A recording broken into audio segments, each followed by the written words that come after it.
반갑습니다. 잘 지내셨죠? 오늘은 높은 데서 뵙네요.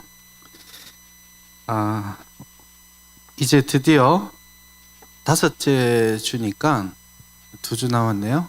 오늘까지 쳐서 이제 마지막 창세기의 마지막 부분을 다루게 됩니다. 족보로 치면 마지막 야곱의 족보만 남겨두고 있는데요.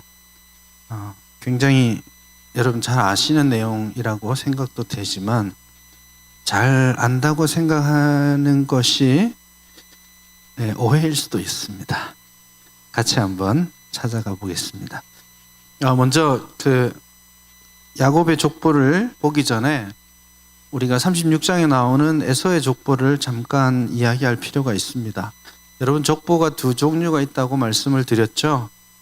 족보가 나오고 이야기가 길게 나오는 게 있고 그냥 소위 누가 누구를 낳고 하는 그런 족보만 나오는 게 있다고 말씀을 드렸는데 36장은 에서의 족보 이야기입니다. 그래서 에서의 후손들이 어떻게 태어났다, 무슨 일을 했다, 그런 거를 아주 간략하게만 소개를 하고 있습니다. 주로 이런 족보들은 우리가 이스마엘의 족보에서 살펴왔던 것처럼 이런 족보들은 약속의 씨앗의 라인이 아닌 사람들을 빨리 소개하고 넘기는 그런 역할을 합니다.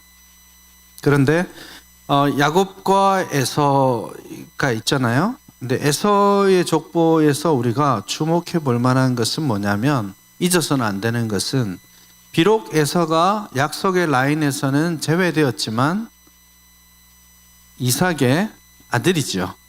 그래서 하나님께서 아브라함에게 허락하셨던 복을 어느 정도 나누어 가집니다.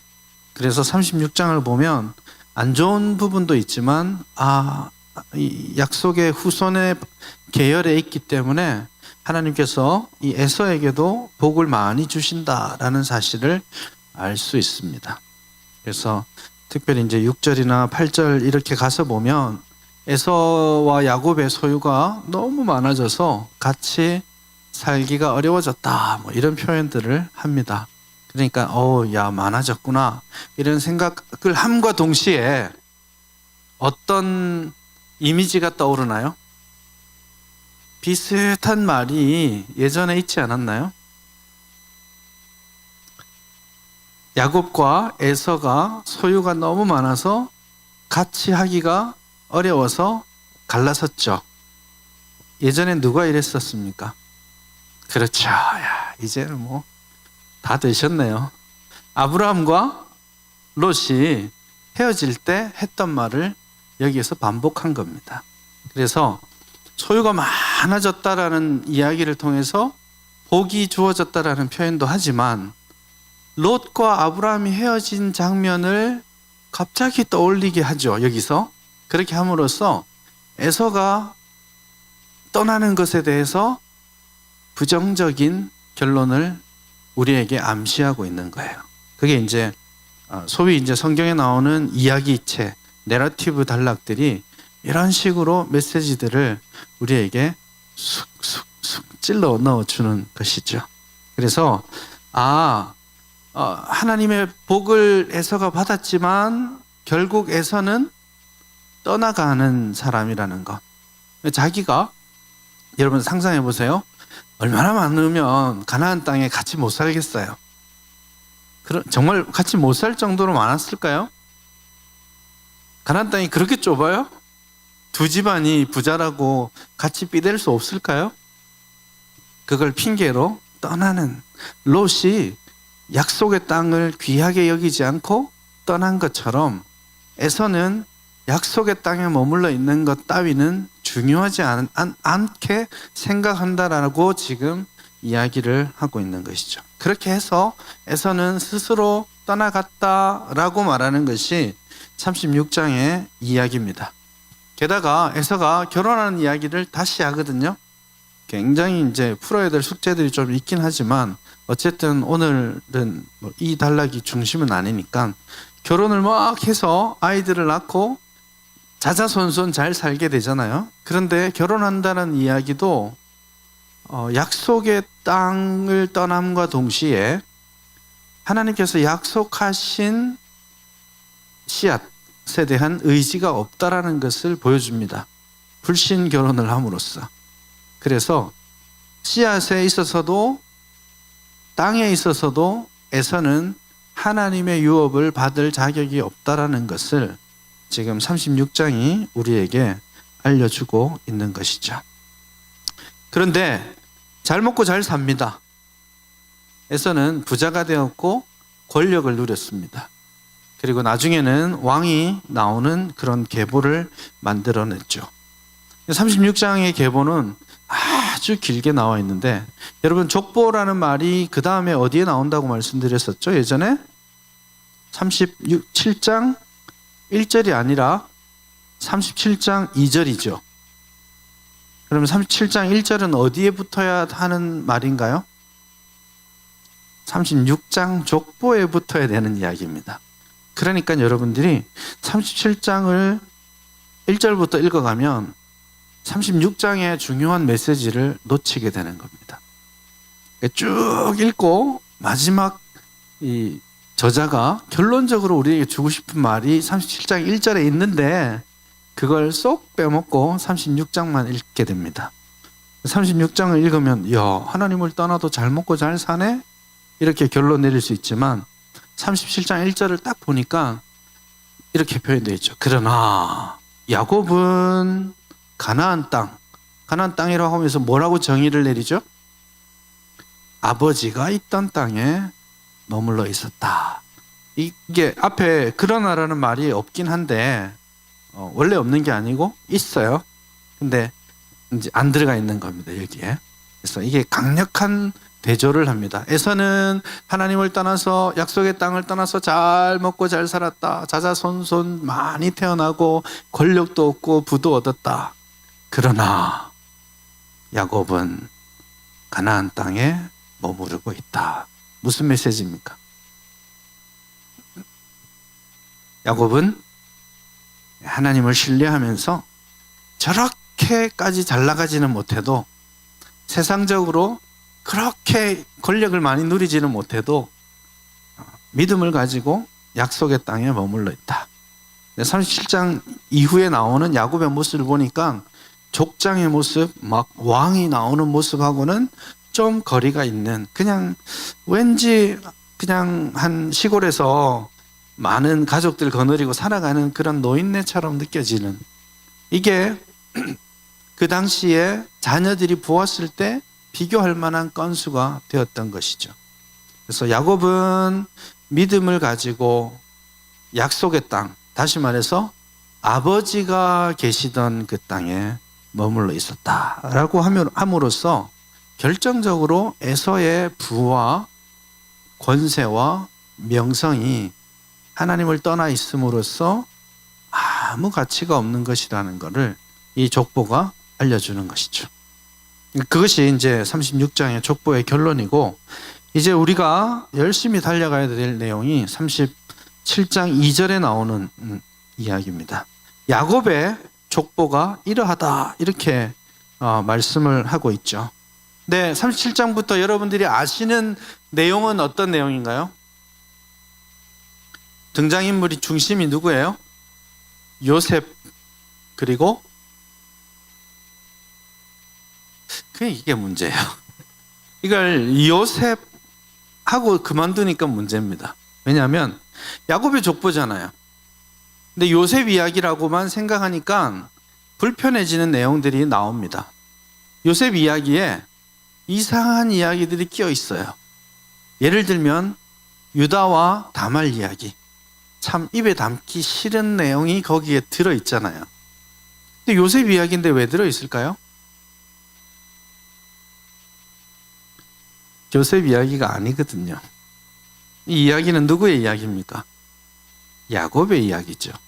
그러니 요셉이 들어와도 문제가 없고, 유다 이야기가 들어있어도 문제가 없고, 르우벤 이야기가 들어있어도 문제가 없습니다. 왜냐하면 이 이야기는 요셉 이야기가 아니라 야곱의 이야기, 다시 말해서 야곱의 아들들의 이야기죠. 이걸 잘못 캐치를 하게 되면서 학자들도 38장이 없어야 될 자리에 들어왔다라고 생각을 하고 이걸 자꾸 빼내려고 합니다. 또 사실 말하기 불편한 내용이기도 하니까 그냥 제끼자 하기도 해요. 그래서 어떤 창세기 주석들을 보면 아예 38장은 말도 안 합니다. 그냥 넘어가 버려요. 그냥 하나님 말씀 취급 안 하고 넘기는 그런 경우가 있죠. 제가 지금 이것이 야곱의 족보다라고 말함으로써 38장 또한 대단히 중요하다라는 것을 말씀을 드리고 싶은 것이죠.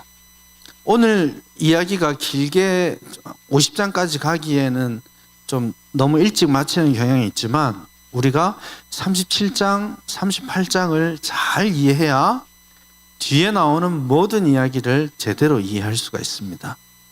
그래서 37장과 38장을 조금 더 자세하게 해보죠.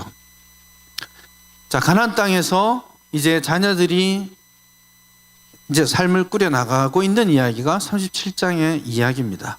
그러면서 중심 인물 중에 한 사람인 요셉을 본문에서 등장을 시킵니다. 요셉이 몇 살이었나요? 17살. 그러니까 아마 바단 아람에서 돌아오고 한 10여 년 정도 지났다 이렇게 보시면 되겠습니다. 17살 소년인데 아버지가 요셉을 대단히 사랑합니다. 나이 17인데 상당히 끼고 도는 듯한 그런 느낌이 있습니다. 아무것도 안 하고 그냥 노는 아이는 아니죠.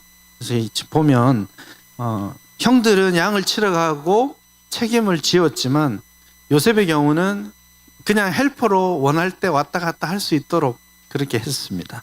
그리고 그에게 채색 옷을 지어 입힙니다. 채색 옷은 아주 컬러풀한 그런 옷입니다. 근데 예전에는 옷감이 귀한 세상이었잖아요. 그래서 색깔을 넣는 것도 상당히 고급이죠. 그래서 채색 옷을 입었다라면 아주 귀족이나 왕족입니다. 그런데 오늘 이 채색 옷은 긴 그 롱코트입니다. 그래서 롱코트를 지어 입혔죠. 이것은 아주 귀하게 특별히 구별했다는 뜻입니다. 그래서 채색 옷을 입은 요셉을 보면서 우리는 야곱이 어떤 마음을 가지고 있다라고 느끼냐면 야곱이 내 다음 대는 이놈이다. 이렇게 생각하고 있다라는 것을 은연중에 보였고 다른 아들들도 그것을 느끼고 있습니다.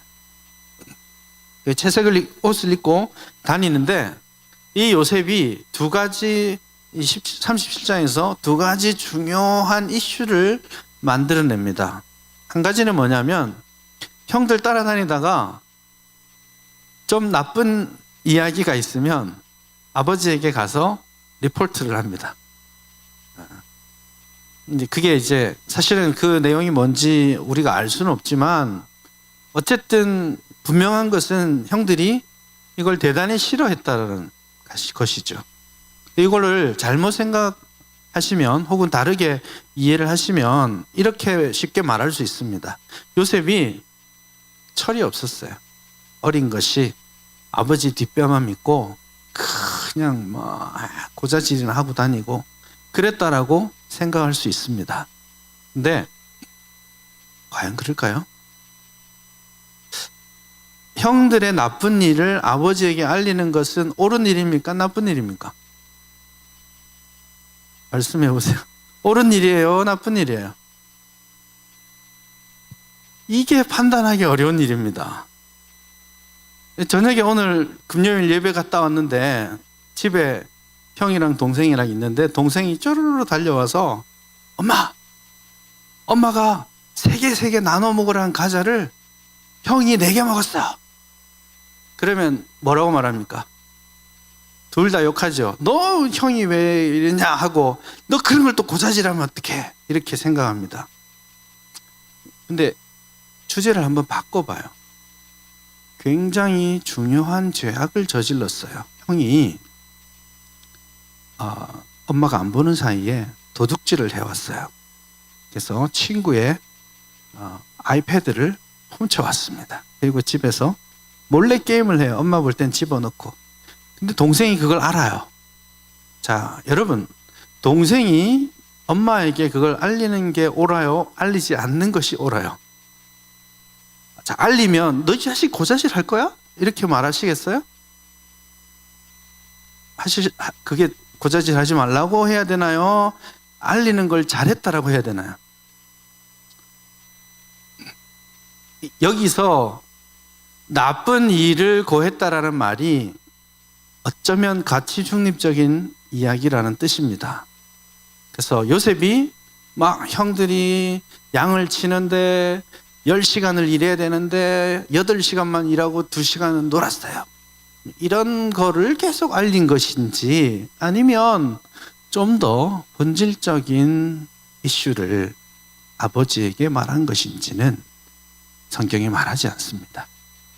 그러니 너무 쉽게 요셉이 참 고자질쟁이였다, 철없이 그렇게 살았던 시절이었다, 이렇게 단정하기는 어렵습니다. 35장 22절을 보면 지난주에 바빠서 말 못했는데 중요한 한 사건이 나옵니다. 야곱 가문의 집안에 있어서는 역사를 바꿀 만큼 중대한 사건이 일어났습니다. 라헬이 죽고 나서 라헬의 첩이었던 빌하를 르우벤이 통간을 합니다. 야, 이건 있을 수 없는 일이지.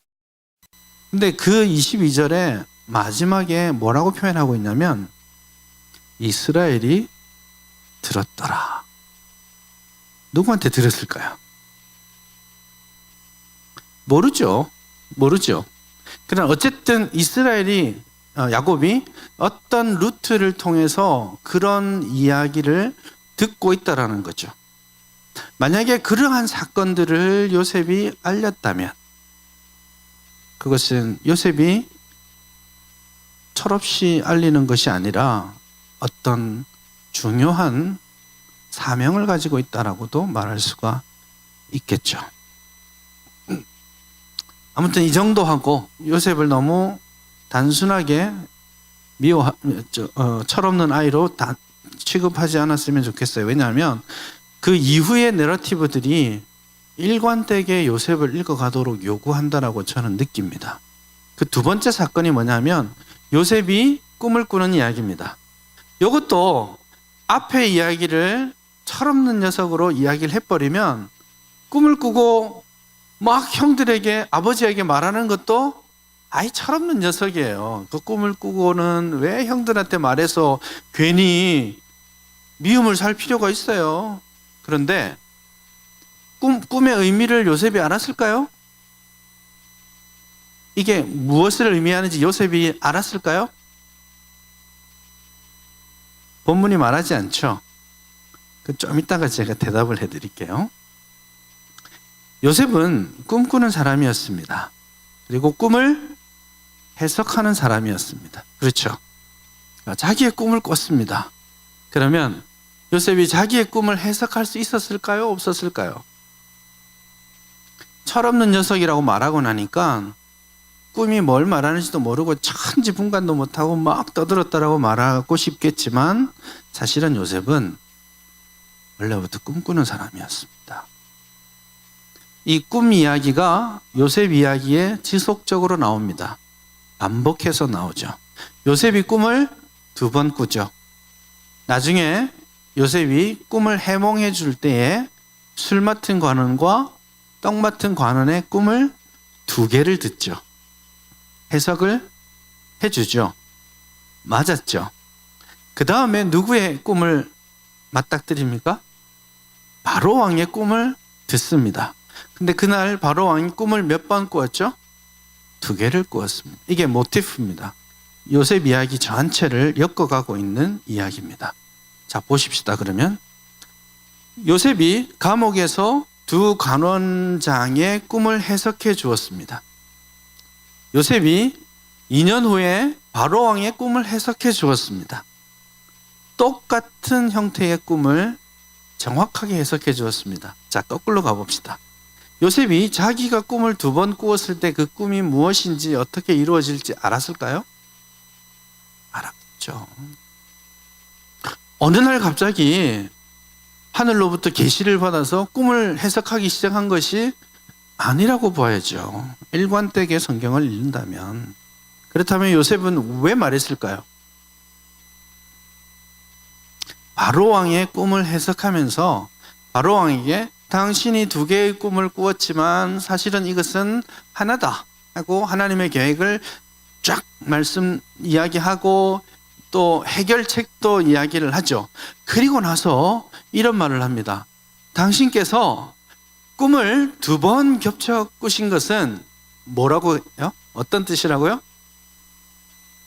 하나님께서 이 일을 행하시기로 확정하셨고 2번이나 겹쳐 꿨으니까 신속히 이루실 거라는 뜻이다. 지금 당장 해야 된다. 이렇게 말하죠. 요셉의 꿈에 적용을 해봅시다. 요셉이 꿈을 2번 꾸었습니다. 아버지에게 형들에게 말할 때 어떤 생각을 한 거예요? 이것은 하나님이 주신 것이고 하나님께서 2번의 꿈을 겹쳐 꾸게 하신 것은 이 꿈을 하나님께서 지금 당장 이루어 가실 거라고 생각한 것이죠. 그래서 긴급하게 아버지와 형들에게 이 일을 말했던 것이죠. 그렇게 보면 이 요셉의 이야기에 나오는 이 2가지, 우리가 너무 쉽게 요셉 이야기에서 오해하고 있는 이 2가지를 우리가 조금 더 이후의 이야기들에 맞추어서 일관되게 읽어갈 수 있다라고 생각을 합니다. 그러나 어쨌든지 이 2 사건 때문에 형들과의 관계는 완전히 틀어집니다. 형들이 요셉이 함께 있었지만 투명인간 취급을 합니다. 그냥 아주 미워하고 옷을 볼 때도 밉고 떠들고 다니는 것도 밉고 자기를 아버지에게 나쁘게 말하고 아버지가 또 그거 들으면 또 한 소리 더 하실 거 아니에요. 그러니까 그 모든 것이 요셉 때문이다라고 생각을 하는 거죠. 그렇게 아주 미워하는 가운데 중요한 사건이 벌어집니다. 이게 뭐냐면 아버지가 요셉에게 형들이 어떻게 지내는지 보고 오라 이렇게 이야기를 합니다. 아마 이제 리포트 할 거 있는지 좀 살펴봐라 이런 말이기도 합니다. 형들은 요셉이 그렇게 나타날 때 항상 여러분 이거 잊지 마세요. 중요한 말입니다. 저놈은 스파이야. 아버지의 스파이야. 정탐꾼이야. 이런 생각을 했겠죠. 요거 다음 주에 잊지 말고 오세요. 이게 중요한 모티프입니다. 37장을 잘 이해해야 그 뒤에 이야기가 보인다니까요. 그렇게 해서 형들을 찾아보라고 했습니다.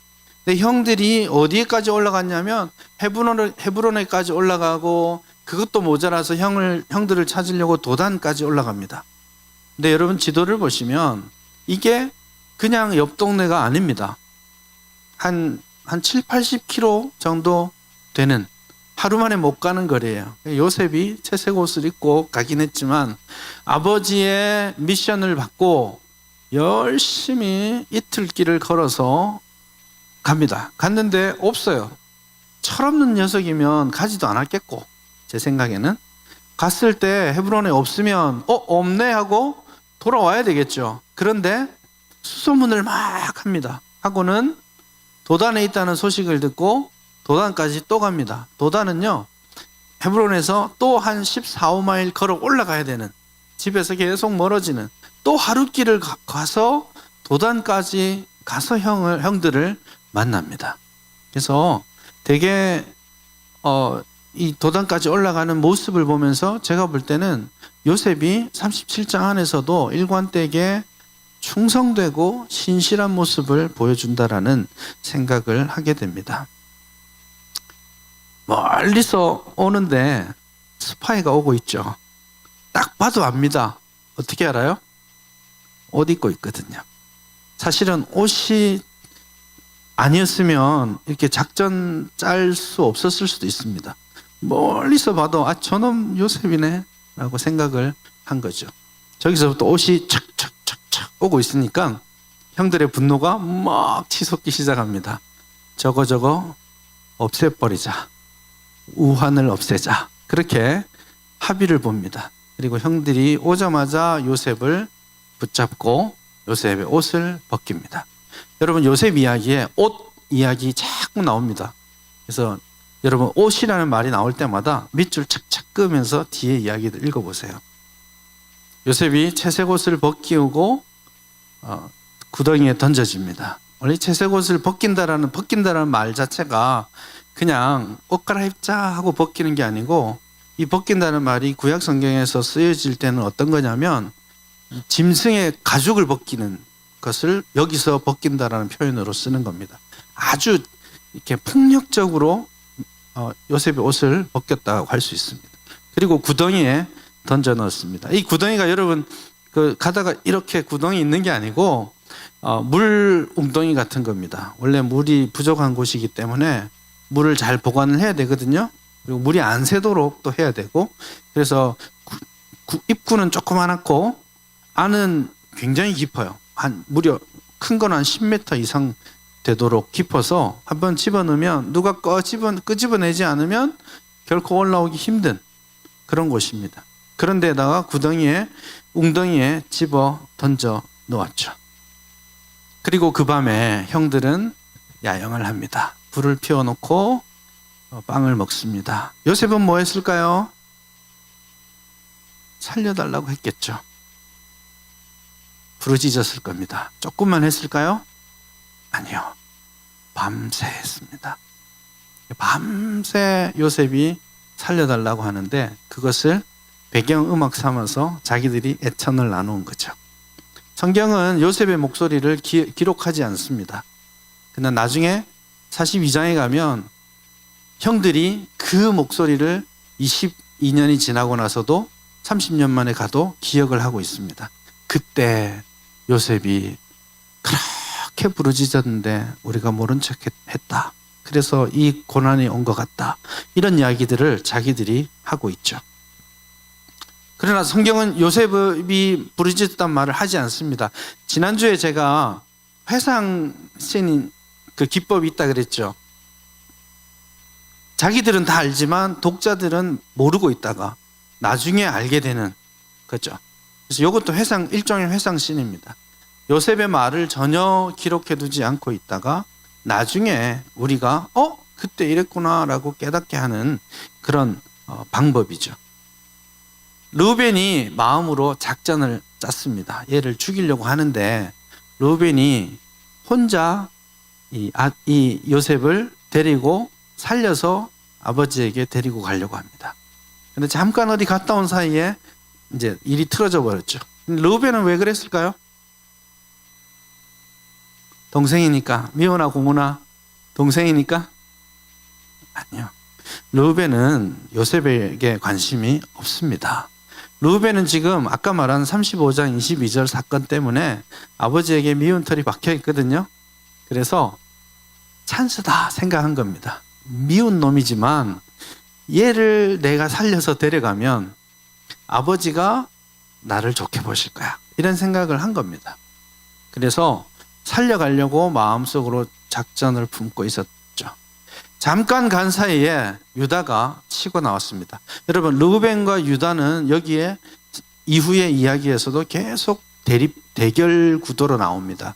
왜냐하면 이게 장자권과 관계가 있거든요. 육신적으로는 르우벤이 장자가 될 사람이었잖아요. 그래서 르우벤이 먼저 나오면 요셉이 치고 나가고, 르우벤이 베냐민 데려가려고 아버지 설득하다가 실패하고 유다가 나와서 데려가고, 이런 패턴들이 계속 나옵니다. 그래서 르우벤이 잠깐 갔다 온 사이에 유다가 이렇게 말합니다. 야, 우리가 죽여서 뭐하냐, 우리 손에 피를 묻혀서 뭐하니, 그러지 말고 팔아치우자, 이렇게 이야기합니다. 요거를 또 우리 성도님들이 너무 마음이 착해가지고 유다를 예쁘게 보는 분들이 꽤 있습니다. 유다가 팔아치우자고 안 했으면 이후의 이야기들이 없었을 거 아니에요. 결과적으로는. 그러니까 유다가 요셉을 구원했다, 이렇게 생각하는데 그렇지 않습니다. 유다의 마음속에 자리 잡고 있는 한 가지는 손 안 대고 코 풀자, 1타 2피, 요겁니다. 한번 탁 휘둘러서 두 가지 문제를 해결하는 건데, 유다가 말한 것은 야, 우리가 죽여봐야 우리한테 무슨 유익이 있겠느냐, 이 말입니다.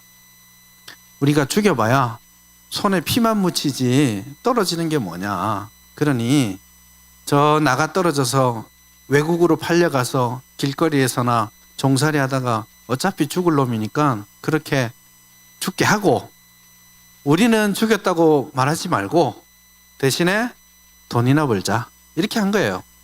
그렇게 해서 은 20세겔에 팔았습니다. 큰 돈 주고 팔았죠. 요즘으로 치면 10명의 형들이 요셉을 은 20에 팔고 10명이 돈을 나눈 겁니다. 한 2달치 월급씩 챙긴 거예요. 그리고 호주머니 두둑하게 하고 간 거죠. 그렇게 요셉은 팔려갔습니다. 요셉은 도단까지 막 헤매면서 올라왔지만 사실은 그 길이 애굽으로 가는 하이웨이였던 거죠. 그래서 사실은 길게 보면 하나님께서 애굽으로 요셉을 보내기 위해서 이 모든 과정을 사용하고 계셨다는 걸 알 수가 있습니다. 그렇게 팔고 나니 아버지를 속여야 될 때가 된 거 아니에요? 그래서 채색옷에다가 숫 염소의 피를 묻혀서 아버지를 속입니다. 37장을 한번 보시면 32절에 이렇게 나옵니다. 제가 읽는 이유는 중요하기 때문입니다. 37장 32절에 보면 뒷부분에 이렇게 말합니다. 우리가 이것을 발견하였으니 아버지 아들의 옷인가 보소서 하매, 33절, 아버지가 그것을 알아보고, 이렇게 돼 있죠. 치사한 녀석들이에요. 이 마음이 드러납니다. 말 속에. 이것을 발견하였으니 아버지의 아들의 옷인가 보소서. 이게 뭐예요? 우리 동생 건지 확인해 보세요, 이래야 될 텐데 동생이라고 말하고 싶지 않은 거예요. 자기들이 팔아치웠거든요. 그러니까 당신 아들인가 보세요, 이렇게 아주 거리감을 둔 말을 합니다. 이 32절과 33절을 기억하십시오. 요셉이 드디어 죽었습니다. 형들의 마음속에서도 요셉은 죽었습니다. 그 당시로 생각하면 저 해외에 일하러 나가는 게 아니에요. 이거는 거의 10중 8구 죽었다라고 보는 게 맞습니다. 어쩌면 광야길을 이렇게 끌려가다가 이미 죽을 수도 있는 일입니다. 아버지의 마음속에서도 요셉은 혹시나 하는 마음은 있었겠지만 죽었습니다. 그래서 아버지는 엄청난 슬픔 속에 빠지죠.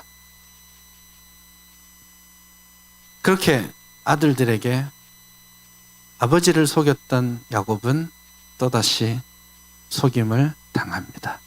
아들들에게. 아버지 마음을 좀 알았으려나 모르겠습니다. 어쨌든 그렇게 해서 첫 번째 이야기가 끝이 납니다.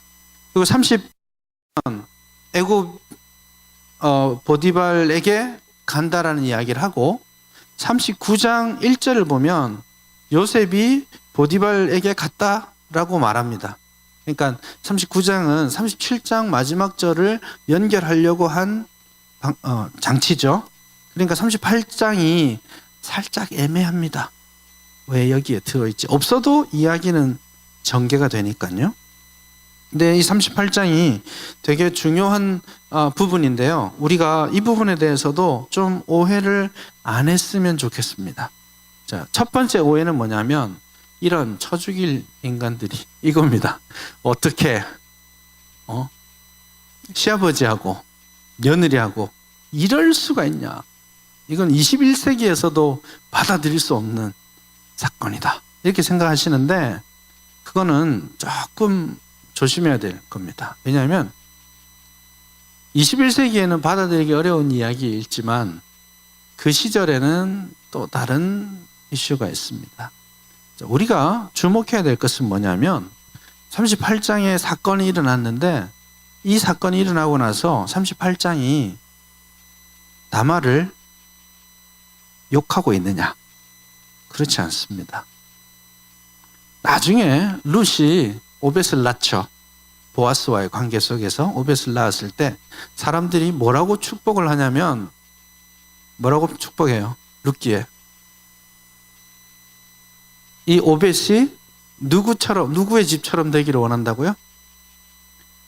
다말이 유다에게 낳아준 페레스의 집처럼 되기를 원한다라고 축복을 하죠. 이스라엘 역사에 있어서 유다와 다말 이야기는 되게 지저분한 이야기가 아닐 수 있습니다. 우리는 좀 웨스터나이즈된 생각들이 있기 때문에 고대의 풍습에 입각해서 이것을 보지 않고 오늘날의 관점에서 보는 거예요. 그러다 보니까 이 본문을 설교하기가 쉽지 않아요. 그래서 이 본문을 설교하거나 성경 공부하거나 큐티할 때 어떤 결론으로 내느냐 하면 이렇게 죄악된 사람들을 통해서도 예수 그리스도가 오셨다. 뭐 이런, 그러니까 되게 은혜가 되잖아요. 나 같은 인간도 하나님이 사랑하시고 쓰신다. 뭐 이렇게 결론 내리면 아멘 하잖아요. 근데 그게 그 결론은 좋은 결론이지만 본문이 의도하고 있는 것인가 하는 것은 다릅니다. 여기에서 우리가 주목해야 될 게 뭐냐면, 자, 요셉을 이야기했죠. 유다라는 관점에서 이 야곱 이야기 전체를 한번 보면 아주 이상한 일이 있습니다. 유다는 되게 나쁜 놈입니다. 37장을 보니까 형제 요셉을 팔아치웠죠. 아주 이기적으로 팔아치웠습니다. 아버지를 주도적으로 속였습니다. 그리고 38장에 아버지가 막 울고불고 식음을 전폐하고 나도 요셉 따라 가련다 이러면서 그렇게 했을 거 아니에요. 그 슬픔이 뭐 제가 지어낸 말이 아니고 옷을 찢고 굵은 배로 허리를 동이고 내가 수월로 내려가서 요셉을 보리라. 이게 그 말이에요. 우리말로 치면 나도 간다 뭐 이런 이야기거든요. 그런 상황에 있는데 유다는 어떤 마음을 품었냐면 빨리 움직여야 돼. 지금이야. 하고는 그 사건 이후에 유다가 아버지의 집을 떠납니다. 가출을 한 거죠. 그래서 유다가 자기 형제들로부터 떠나서 어디로 갑니까? 가나안으로 내려갑니다. 전에 34장부터 이 형 에서와 헤어지고 나서 가나안 땅으로 들어와서부터 어떤 이슈들이 있었다 그랬죠? 야곱 집안에 있는 가나안화하는 이슈들이 있었죠. 유다가 절정에 이른 겁니다. 신속하게 돈 딱 챙겨가지고 집을 아버지 울고불고 하는 노인네 보기도 싫고 막 떠난 거예요. 그리고는 가나안에 가서 그곳에 있는 사람들과 어울립니다. 딱 보니까 2절에 보니까 웬 여자가 있어요. 그래서 그 여자를 본문을 보시면 이래요. 수아라는 자의 딸을 보고 취하여 동침하여 임신하여 아들을 낳으니 이름을 지었다. 자, 이제 느낌이 있으세요? 유다가 어떤 마음으로 지금 하고 있는지를 오늘 본문 이제 38장 2절 3절에서 보여주고 있습니다. 아주 거침없이 의도된 움직임을 합니다. 그래서 보고 취하여 동침하고 임신하고 아들을 낳고 이름을 지었다. 그 다음에 또 임신하여 아들을 낳고 이름을 짓고 또 임신하여 아들을 낳고 이름을 지었다. 이렇게 유다가 새 아들을 낳는 과정을 신속하게 묘사를 해두었습니다. 유다가 빨리 자기 집안을 일으키고 싶은 거예요. 아버지가 싫어하는 가나안 여자를 아내로 들여놓고 유다는 신속하게 아버지의 길이 아니라 삼촌의 길을 가고 있는 거죠. 누구요?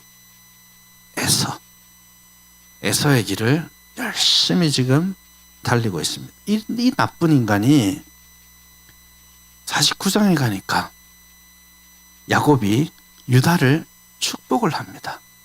근데 이 축복이 깜짝 놀랄 만큼 중요한 축복입니다. 어떤 축복이었어요?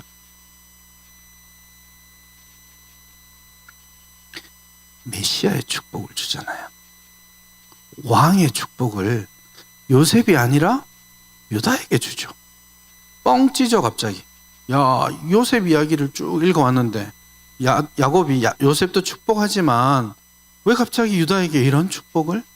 이런 질문을 해야 되지 않겠습니까? 44장에 가니까 유다가 창세기에서 가장 긴 연설을 합니다. 요셉 앞에서 연설을 할 때에 유다가 요셉을 감동시키고 변화시킵니다. 그때 유다가 이런 말을 합니다. 요약을 하자면 베냐민은 우리 아버지가 사랑하는 아들이다. 그러니까 이 아들을 두고 가면 우리 아버지도 죽습니다. 그러니 이 아들 보내고 나를 잡으세요. 내가 죽어도 좋으니까 이 아들은 살려주세요. 야, 이 유다는 무슨 변화가 있었던 거죠? 그 대답이 38장이에요. 이 불편해 보이는 이야기가 아니라 유다라는 한 사람을 통해서 요셉을 팔아치우고 나서 유다라는 한 사람을 통해서 야곱 집안에서 요셉이 팔아 넘겨진 이후에 어떤 일들이 일어났는지를 요약적으로 설명하고 있는 것입니다. 자, 유다가 세 아들을 신속하게 낳고 굉장히 신속하게 낳죠. 그리고 나서 애가 크자마자 바로 장가도 보냅니다. 빨리 자기 집안을 빌드업 해야 되니까 그래서 다말을 들여서 장자 엘에게 결혼을 시킵니다. 그런데 무슨 이유인지는 몰라요. 근데 하나님께서 애를 죽이십니다. 자, 여러분, 이 이야기는 등장인물들은 모르는 이야기입니다. 여러분, 내러티브 읽을 때 이런 거 보셔야 돼요. 그러면 이야기가 완전히 살아 있습니다. 보세요. 아까 회상 이야기 했잖아요. 등장인물들은 다 아는 이야기인데 독자는 모르는 이야기죠. 우리는 나중에 설명해 줄 때까지 모르는 거예요. 그런데 등장인물은 모르지만 우리는 아는 이야기들이 있습니다. 자, 그게 이제 소위 이야기하는 화자가 설명해 주는 부분이에요. 애를 하나님께서 죽이셨습니다. 맞죠? 근데 등장인물들은 아나요? 엘이 왜 죽었을까요? 유다가 보기에 엘은 왜 죽었을까요? 모르는 거예요. 설명을 붙여서 하나님이 죽였다라고 하니까 그런 줄 알지. 모르는 거예요. 그 독자에게 주어진 특권입니다. 창세기 22장을 읽을 때 하나님께서 모리아 산으로 가서 독자 이삭을 바쳐라 이렇게 했죠. 우리는 아는데 아브라함은 모르는 이야기가 있습니다. 뭡니까? 22장 1절에 보면 하나님이 아브라함을 시험하시려고 이랬어요. 그러니까 실제로 바치라고 한 거예요? 아니에요. 시험하는 거죠. 우리는 압니다. 그때 아브라함은 아나요? 모르죠. 바치러 가는 거예요. 독자가 아는데 등장인물이 모르는 것 이야기가 있고 등장인물은 다 알지만 독자가 모르는 이야기가 있어요. 그래서 그런 것들을 구분해서 보면 유다는 여자를 들였는데 며느리로 아들이 죽었어요. 이유는 몰라요. 우리는 압니다. 그것이 하나님이 죄악되다고 여기셨기 때문에 뭔지는 모르겠습니다. 조금 의심스럽지만 이유를 따져볼 때 그러나 빨리 자녀를 낳아야 될 거 아니에요. 그래서 둘째에게 오난에게 다말과 다시 결혼하라고 합니다. 야, 이것도 이해하기 어려운 이야기죠. 시아버지가 며느리 만나는 거나 그렇지 않아요? 근데 요거는 성경의 법으로 규정되어 있는 이야기입니다. 그래서 이것은 씨를 유지하기 위한 고대 근동 사람들의 아주 일반적인 법률입니다. 그래서 오난이 그렇게 책임을 지겠다고 하고 결혼을 합니다. 결혼을 하면 아이를 낳잖아요. 그럼 이 아이를 형의 계보에 입적을 시키고 이 아이의 집을 세워줘야 될 책임이 있습니다. 그러니까 이 아이 먹여 살려야 되죠. 재산 떼서 이 아이에게도 줘야 되죠. 동생이 오난이 형을 위해 희생해야 되는 법이거든요. 근데 오난이 그러고 싶지 않았습니다. 아니, 그러기 싫으면 결혼 안 하면 되잖아요. 법에도 신명기에도 싫으면 안 한다고 하면 한 대 욕 이렇게 침 한 번 뱉고 끝나요. 그래도 괜찮아요. 안 할 수 있는 권리가 있습니다. 그런데 오난은 하겠다고 합니다. 왜요? 그래야 사람들이 칭찬할 거 아니에요. 그렇죠? 자기를 희생해서 형을 보살피는, 형수를 보살피는 사람이 되니까 얼마나 칭찬받겠습니까? 그런데 잠자리에 들 때면 그 관계를 제대로 끝내지를 않는 겁니다. 왜냐하면 우리는 알고 있죠. 오난의 의도를. 형에게 씨를 안 주려고. 그러면요, 다말은 영원히 오난의 성적인 놀이개 역할들을 하고, 오난은 형에게 아주 훌륭한 동생이 되고, 씨가 안 생기면 어떻게 해요? 할 수 없잖아요. 그러면 법적으로 엘에게 가는 더블의 재산이 자기 재산이 되게 돼 있어요. 그래서 오난은 아버지 유다는 일타쌍피를 노렸지만 오난은 다말과 결혼함으로써 일타삼피를 노리고 있는 겁니다. 그래서 여자도 취하고 명성도 얻고 재산도 얻고, 그러니까 하나님께서 치신 거죠. 왜냐하면 이것이 씨를 말리는 이야기잖아요. 창세기는 씨의 이야기죠.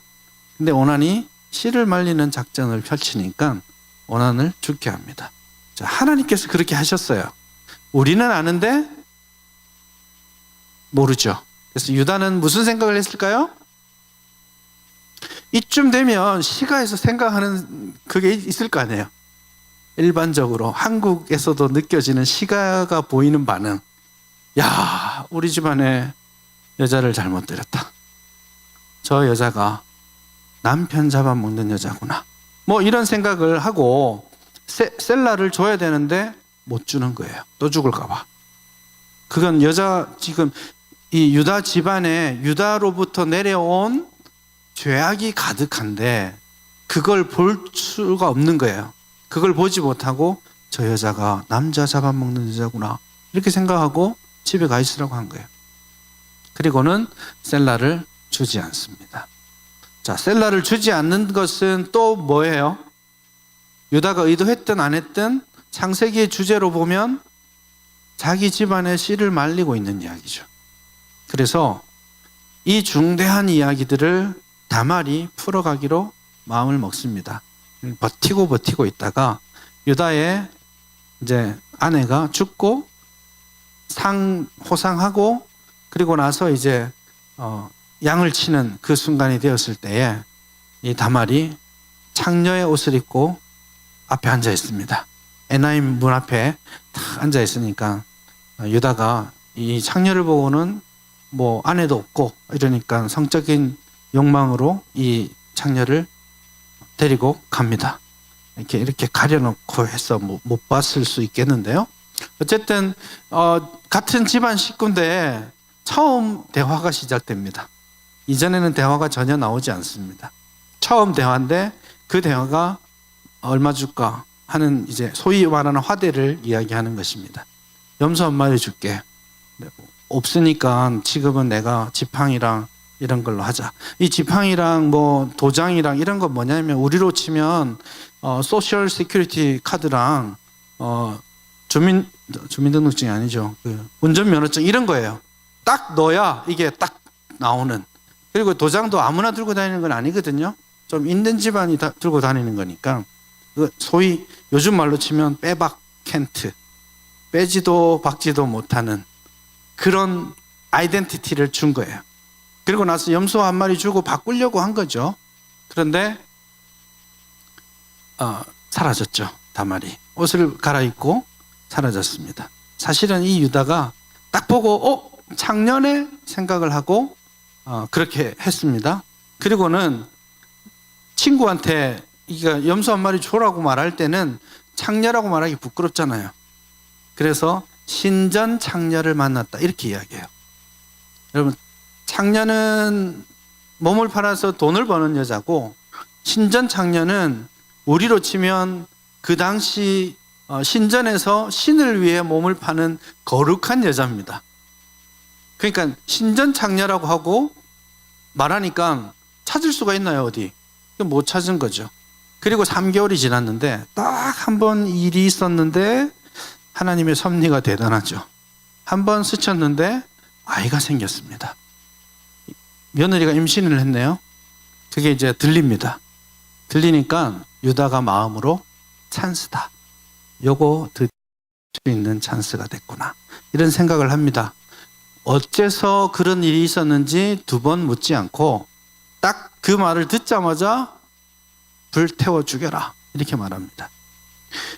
율법 지키지도 않는 사람이 또 이럴 때는 남한테는 율법 엄격하게 지킵니다.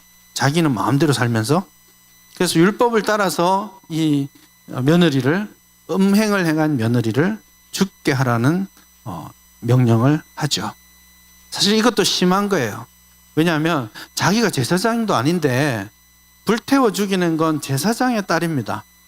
일반 사람들의 딸은 율법으로 쳐도 돌로 쳐서 죽이는 법이 있습니다. 그러니 불태워 죽이란 말은 자기 감정이 확 실린 겁니다. 그래서 불태워 죽이려고 하는데 이때 며느리가 아이덴티티를 딱 꺼냅니다. 주민등록증을 딱 꺼내고는 요거 보세요. 이 사람하고 일이 있었던 겁니다. 하니까 종들이 보기에 이건 누구 거예요? 자기 주인 거거든요. 그래서 주인에게 가져와서 이렇게 보여주니까 유다가 깜짝 놀라죠. 그리고 그것을 알아보고 내가 잘못했다. 이렇게 말합니다.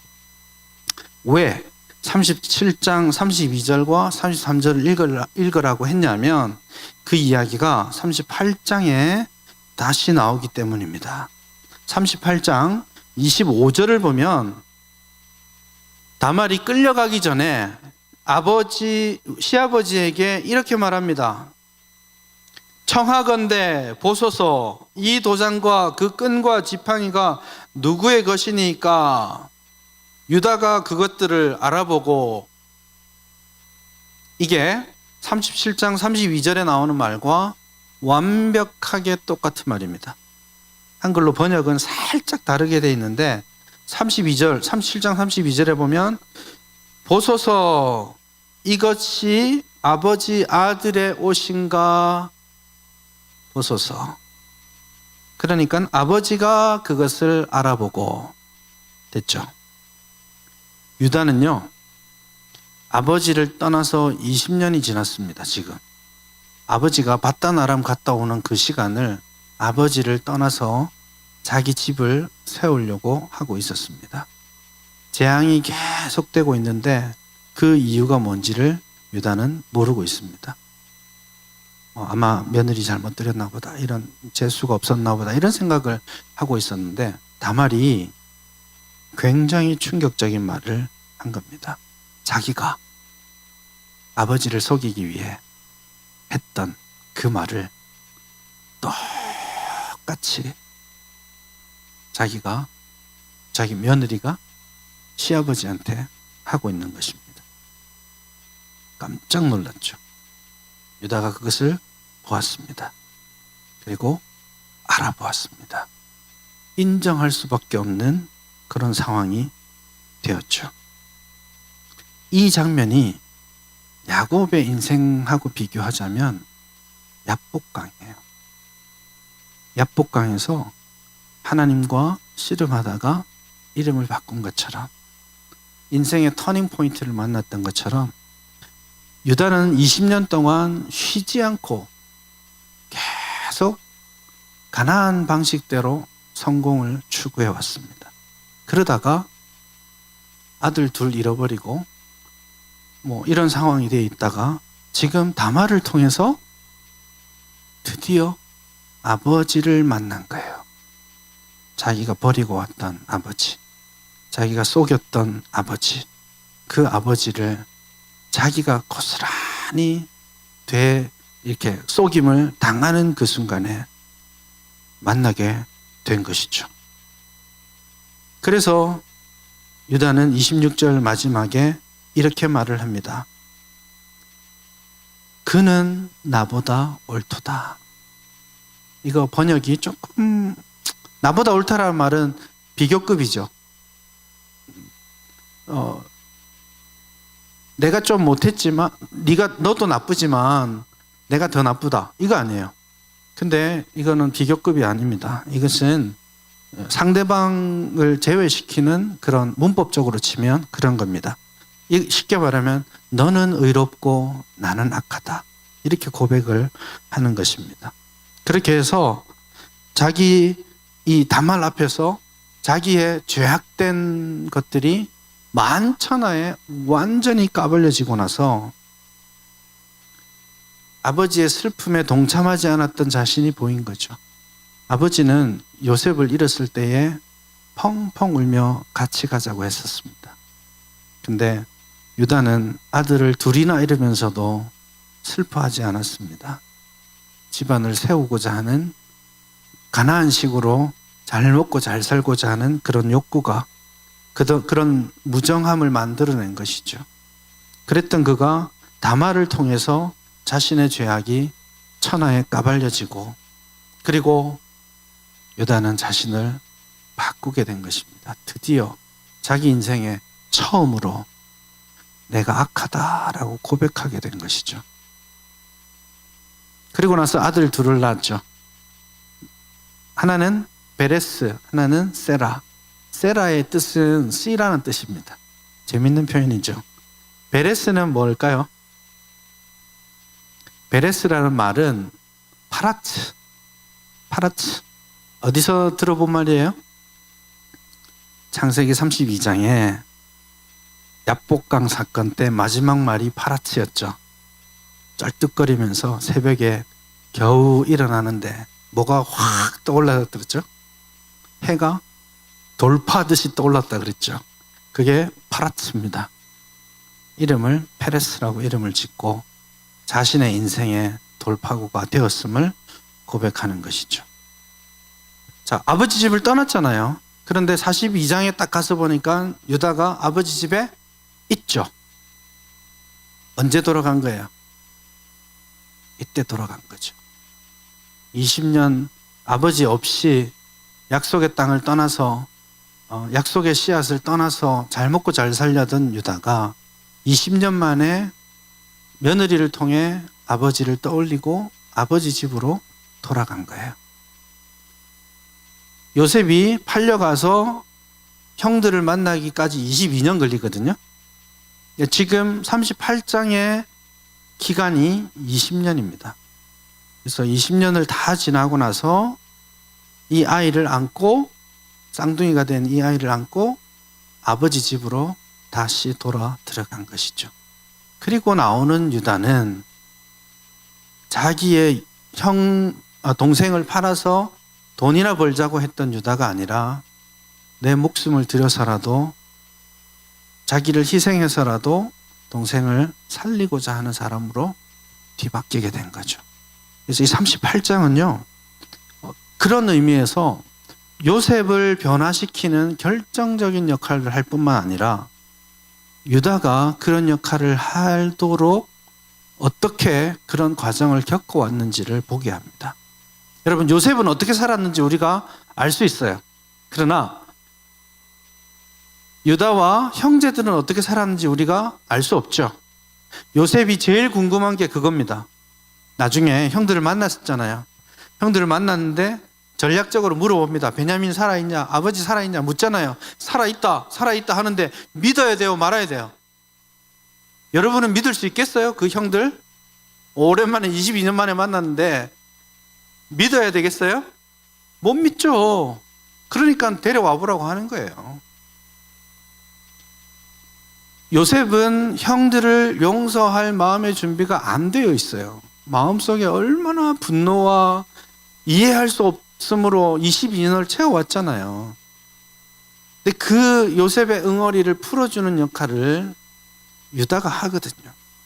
그래서 요셉 이야기의 이 30장부터 50장 이야기의 핵심 한가운데 이야기가 뭐냐 하면 유다의 연설 44장, 또 하나는 요셉이 눈물을 흘리며 자기를 드러내는 45장입니다.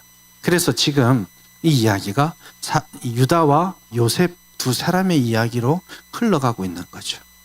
그래서 49장에 가면 요셉과 유다에게 축복하고 나머지 형제들에게는 그저 그런 이야기를 합니다. 그래서 12명을 축복하면서 유다와 요셉 두 사람에게 49장 내용의 절반을 쓰고 그 나머지 10명에게 절반을 씁니다. 분량이. 그만큼 이 두 사람이 중심이 되어 있는 것이죠. 그래서 유다는 38장을 통해서 그가 자기만 아는 그런 이기적인 인간이 아니라 자기를 희생하면서 하나님의 나라를, 아버지를, 동생을 생각하는 그런 사람으로 바뀌게 됐다라는 것을 이야기하는 것이죠. 제가 조금 더 해도 용서가 되겠습니까? 목사님 안 계실 때 좀 더 해야지. 그렇게 20년이 흘러갔는데 그 20년을 요셉은 어떻게 했겠습니까? 그것이 39장의 이야기입니다. 요셉은 보디발의 집에 끌려갔습니다.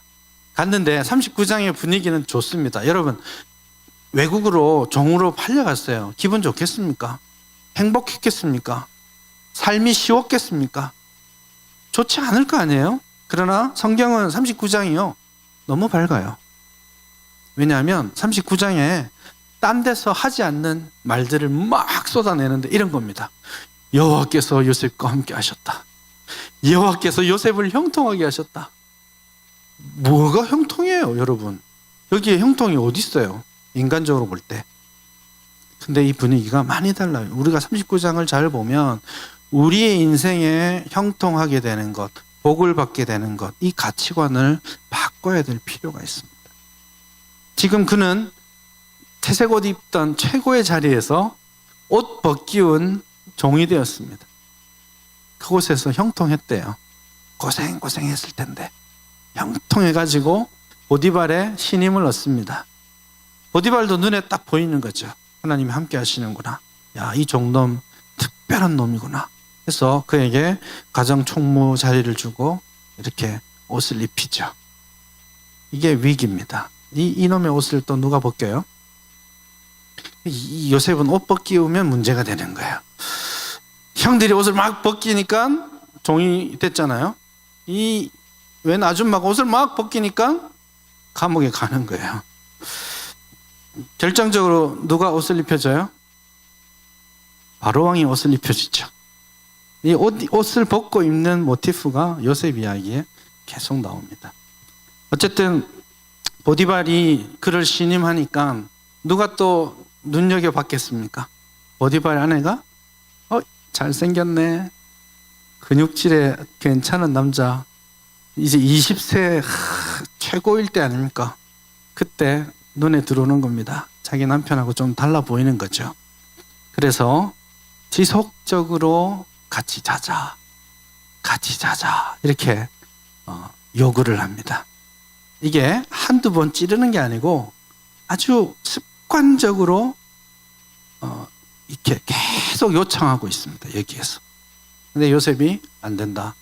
그럴 수 없다. 두 가지 신의를 지키죠. 첫째는 보디발에 대한 신의. 나를 신뢰하는 주인에 대해서 내가 이럴 수 없다. 그러나 더 중요하게는 내가 섬기는 하나님 앞에서 죄를 범할 수 없다. 그리고는 쌩깝니다. 그래서 같이 있지도 않고 그냥 자리를 피합니다. 근데 이게 여자가 집요하잖아요. 작전을 짰습니다. 다 나가게 하고 딱 들어오게 작전을 짜고는 바지가랑이를 붙잡았습니다. 그리고는 같이 자자. 야, 이거 쉬운 일이 아니에요. 요셉이 쉬운 결단을 하고 있는 게 아닙니다. 이거는 신불신하고 때로는 상관없는 이슈입니다. 남자의 그것이요. 근데 그 요셉이 하나님 앞에 굳은 의지를 가지고 신전 의식을 가지고 살아가고 있음이 분명합니다. 그렇게 해서 결국에는 도망을 치는데 옷을 딱 잡으니까 이거 안 되겠다. 그래서 옷을 벗어두고 도망을 칩니다. 함부로 옷을 벗으면 안 돼. 옷을 벗어두고 도망을 쳤는데 이 여자가 이제 서리를 내리기 시작하는 거죠. 그리고 남편이 오기를 기다립니다. 오기 전에 미리 작전을 짜놓습니다. 비명을 지르고 종들이 오니까 미리 판을 깔아놨습니다. 그리고 오니까 다시 그 보디발에게 설득을 열심히 합니다. 말이 되게 길어요. 말이 길다는 이야기는 뭐겠습니까? 술을 많이 써야 된다는 사기라는 뜻이에요. 그래서 이 여자가 계속 말을 합니다. 그러니까 보디발이 화가 머리끝까지 납니다. 그리고는 요셉을 감옥으로 집어던집니다. 보디발이 왜 화가 났을까요? 뭐 때문에 화가 났을까요? 누구한테 화가 났을까요? 예, 하나님한테 화가 났죠. 요셉이 그랬다라고 털끝만치라도 생각했다면 절대 감옥 안 보냅니다. 예. 감옥 보내시겠어요? 내 손에 칼이 있으면? 뭐 그냥 남자 입장에서는 사실 뭐 아주 단순한 이야기입니다. 고대 사회로 본다면 더 단순한 이야기예요. 만약에 털끝마치라도 요셉에 대한 의심이 그때 있었다면 요셉은 감옥으로 갈 것이 아니고 죽여야죠. 당연히. 그리고 그 감옥이 어떤 감옥이에요? 왕의 존귀한 사람들을 잠시 머무르게 하는 고급 감옥이에요. 그러니까 보디발이 아내의 말을 다 듣고는 하나님한테 화가 머리 끝까지 난 겁니다. 근데 그 순간에 자존심 있지 또 마누라를 함부로 종들도 많고 한데 할 수는 없잖아요. 나중에 방에 들어가서는 어떻게 할지 모르겠지만 그래서 아내에 대한 그 분노를 요셉에게 쏟아낸 것이죠. 천하에 이렇게 억울할 때가 있습니까? 하나님을 위해 선택했잖아요. 그러면 우리가 기대하는 것은 하나님이 잘 되게 해주시는 거잖아요. 그렇죠? 하나님을 위해 희생하면 하나님이 나를 돌봐주셔서 사업도 잘 되고 또 몸도 더 건강해지고 그냥 근심 없이 살아가는 것이 우리가 소망하는 것인데 하나님은 다르시죠. 하나님을 위해 의를 선택했더니 더 낮은 곳으로 이제는 땅 밑으로 지하 감옥으로 보내시죠. 그리고 그곳에서도 하나님과 함께 한다라고 또 표현해 주십니다. 되게 열받는 말일 수 있는데 이거는 되게 중요한 것입니다. 여러분, 우리가 생각하는 복이 뭔가요? 여러분에게 복은 뭐예요? 복 받으세요 이렇게 물으면 대답 이렇게 하면 아멘 하셔요. 다 19은 복 받고 싶거든요. 맞죠? 근데 진짜 큰 복을 한번 드릴까요? 예수님이 우리에게 복을 설명하시면서 이렇게 말씀하십니다. 가난한 자는 복이 있나니. 에? 가난해지라고요? 마태복음 5장은 심령이 가난한 이렇게 돼 있지만 누가복음은 그냥 가난한 이렇게 돼 있어요. 우는 자는 복이 있나니. 우리 웃고 살고 싶은데 예수님이 우는 자가 복이 있다고 말하죠. 누가 패도 온유한 자는 복이 있나니. 원수 갚지 아니하고 그냥 인내하는 사람이, 고난받아도 인내하는 사람이 복이 있다고 그래요. 나중에는 그리스도를 위해 핍박받고 죽어야 복이 있다고 말합니다. 자, 여러분, 복 받고 싶으세요?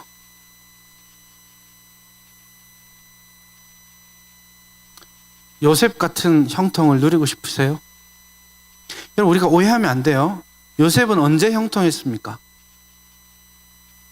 되게 인생 막 꼬이다가 막장 가다가 막판에 형통하게 됐어요? 오해하지 마세요. 총리가 된 것이 형통한 것이 아닙니다. 요셉은 종으로 갔을 때 형통했습니다. 요셉은 지하 감옥에 처박혔을 때 형통했습니다. 총리가 되었을 때도 형통했습니다. 성경이 말하는 형통은 어떤 상태로 가느냐, 무엇을 가지느냐가 아니라 어떤 사람이냐예요. 형통의 본질은 become이 아니라 be입니다. 내가 누구가 되느냐. 이런 상황에서 나는 신전의식을 가지고 하나님의 의를 선택할 수 있느냐. 손해볼 것이 분명하지만 정직할 수 있느냐. 핍박받을 것이 분명하지만 하나님 앞에 내가 어찌 범죄하리요라고 말하며 고난을 선택할 수 있을 것인가. 손해보는 사업을 할 것이냐.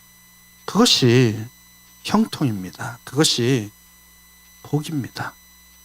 고난 가운데 안 되다가 막판에 하나님 잘해주시기를 기도하지 마시고 사망의 음침한 골짜기를 다닐지라도 내가 해를 두려워하지 않으려 할 것은 거기에 주님이 함께 하시기 때문이죠. 지금 그는 사망의 음침한 골짜기를 다니고 있습니다. 죽을 지경입니다. 이유도 모릅니다. 꿈을 꿨는데 꿈과는 정반대 길을 가고 있습니다. 이게 언제 끝날지도 모르겠어요. 군대는 제대할 날짜가 있지만 이거는 언제 끝날지 몰라. 내가 죽어야 끝날 것 같아요. 아무 소망이 없습니다. 그런 그가 하나님을 의식하며 살고 있는 거예요. 그런 상황인데 하나님은 내가 너와 함께하고 있어 라고 말씀하시는 거예요. 그래서 어떤 상황을 위해서, 어떤 변화를 위해서, 뭔가를 가지는 것, 뭔가를 성취하는 걸 위해서 기도할 것이 아니라 내가 하나님 앞에 누구입니까? 나는 하나님 앞에서 어떤 존재입니까? 그것이 우리가 형통을 생각할 때 가장 먼저 질문을 던져야 할 내용이 될 것입니다. 그런 복을 좀 함께 누렸으면 좋겠습니다. 한번 기도하겠습니다. 하나님 아버지,